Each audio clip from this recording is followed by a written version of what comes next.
Now, if you didn't see this, let me kind of narrate to you what happened. I'll give you the play-by-play. So Robert Horry attempted to, in air quotes, welcome Tom Brady to the, again, in air quotes, 7-chip club.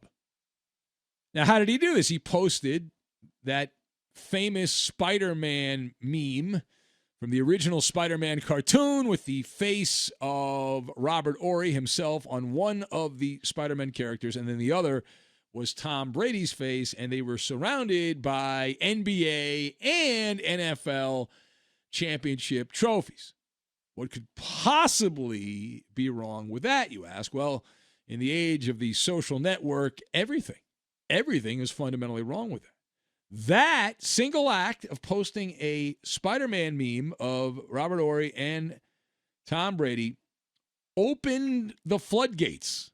The flag is up, and the race is underway. It was a race for the trolls, Tom Brady fanboys, to attack like ravenous dogs. And Robert Horry did not take this well. He is fed up with the noise. Now, how do I know that? He has gone on the record to complain. The longtime NBA player, he said that people inside the NBA family understand how good Robert Horry is, but outside, and he's talking about coaches and players, outside of that, they don't, quote, respect, close quote, what he accomplished. And Robert Horry pointed out that he was a part, not only a part, but a significant part of the 7 championship teams he played on in Houston, L.A., and in San Antonio. So let us discuss the Tom Brady mob attacking Robert Horry. Are you on Robert Horry's side or you're on Tom Brady's side on the championship scoreboard? All right, so I'm going to take Robert Horry's side on this. I think this is a Fugazi situation all the way around, but I'm taking Robert Horry's side. So I've got gold stars, side by side, and Walter Payton. And we will connect all of this together. Now, first of all, these are typically the debates that we attempt to avoid like you would avoid the bubonic plague.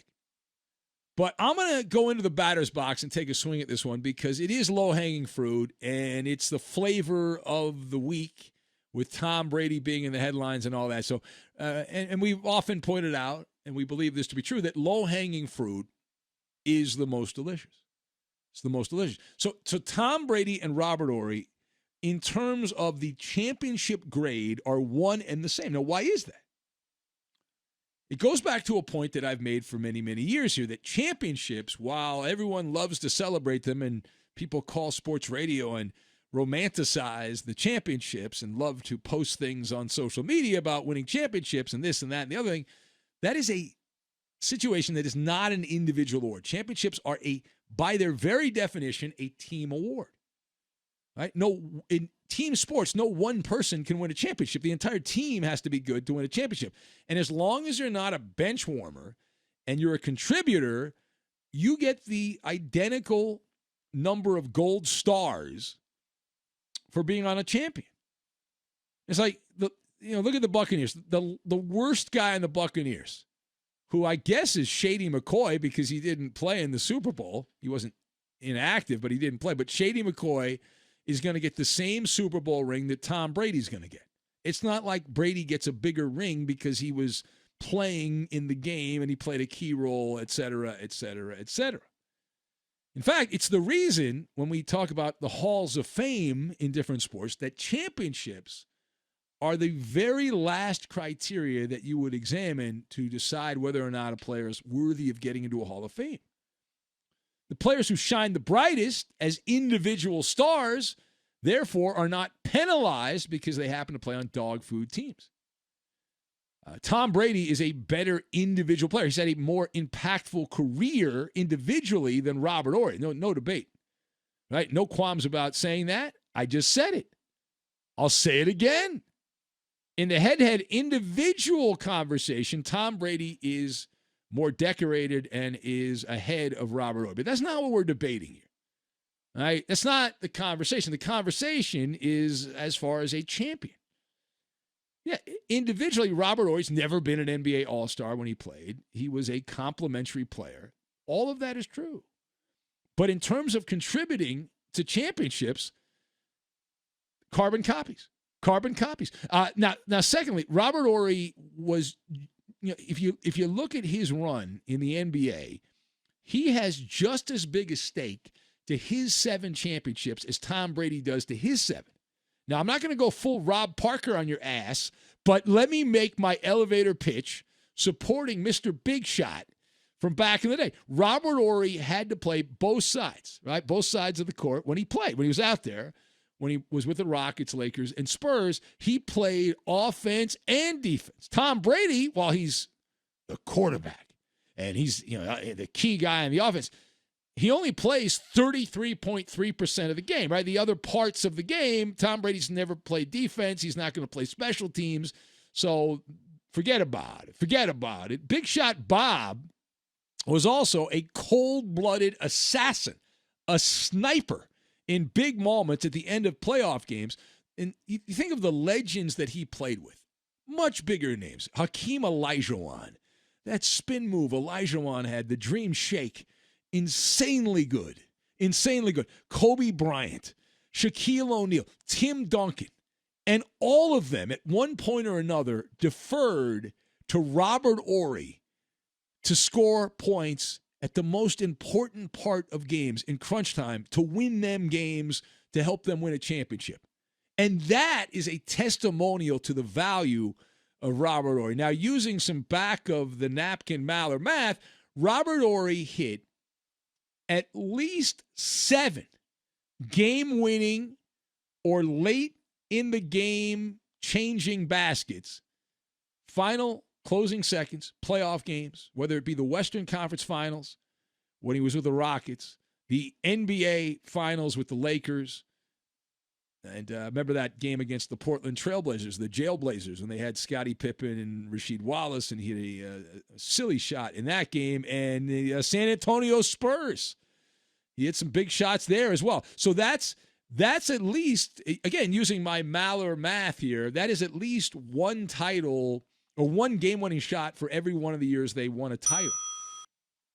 And say what you want about Horry. I mean, he was, some of these guys, we see them, we talk about them all the time. They're timid in big spots. They turtle up. They can't handle it. Robert Horry was never like that. He was not intimidated. He thrived in the big moments, and it wasn't just with one team. It was one team, you'd say, okay, he had a couple of big shots with the Lakers, but he sucked with the Rockets or the Spurs. No, he did the same thing with the Rockets and the Spurs. And he had a great line about his role as an NBA player, as a complimentary player. He says, you can't have Kool-Aid without sugar. And Horry claimed he was the sugar. He was the sugar most of the time. So if you do a blind side-by-side resume analysis just on the championships, Tom Brady and Robert Horry, as I said, are the same. And listen, as much as Brady's had a better career and he's the all-time greatest quarterback and all that, championships being a team award, if you nitpick and you go Super Bowl by Super Bowl by Super Bowl, Tom Brady does not have as many wow moments as Robert Horry does. Right? Like this year, Tom Brady was the Super Bowl MVP. But it was really the Tampa Bay defense that kept Kansas City out of the end zone that was the secret sauce in the Buccaneers winning that Super Bowl. And then you go back to the New England days, and you can pick and choose which Super Bowl you want, but there was the Deion Branch Super Bowl where he went Superman, Malcolm Butler picking off Russell Wilson in the end zone in the matchup with Seattle. And the first couple Super Bowls, it was Adam Vinatieri kicking game-winning field goals at the end of Super Bowls. Now, if you were to say, what is the signature moment of Brady, it would have to be the Atlanta game, right? The 28-3 comeback win against the Falcons. That was his defining moment. But as I remember, wasn't there a Julian Edelman catch on a kind of a funky throw that was an acrobatic? It's one of the top playoff catches of all time. And that was Edelman making that particular play. So, and the upset over the Rams was, it wasn't even an upset, a couple of years. It was the Patriots were favored, but that was a terrible Super Bowl. Brady didn't play well in it. And Jared Goff, we used this earlier, he took a ride on the vomit comet. All right, final thought. So now, while I am defending the honor of Robert Horry, he has a strong argument here. The one thing I'm going to push back on is him coming out singing RESPECT, respect. Leave that to the late, great Queen of Soul, Aretha Franklin. Bad job by you. Right? Robert Horry, it's unbecoming. You don't need to advertise a resume. Let dummies like me advertise a resume.